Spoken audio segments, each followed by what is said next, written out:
Paolo Urbani, sindaco di Gemona, il progetto della città dello sport e del benestare si evolve in Sportland.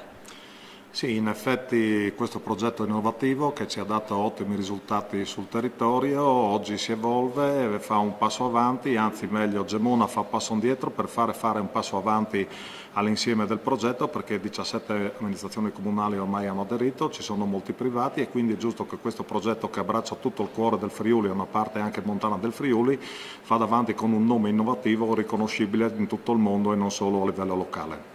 Quali saranno i progetti per questo 2016?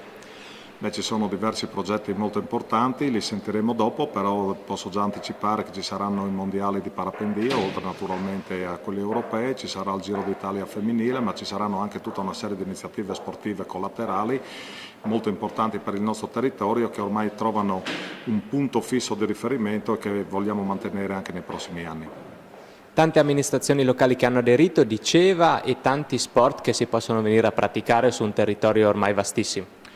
Sì, ma non solo, io credo che ormai sia un progetto da abbinare al turismo, sia un progetto da abbinare alla nostra gastronomia, sia un progetto ormai che si allarga. Abbiamo sempre detto che questo non era un progetto sportivo, ma era un progetto economico. Oggi i dati ci danno ragione, abbiamo avuto un incremento negli ultimi 3 anni del 50% di presenze turistiche nella nostra città e credo che questo dica tutto. Abbiamo delle potenzialità enormi, basta solo saperle sfruttare.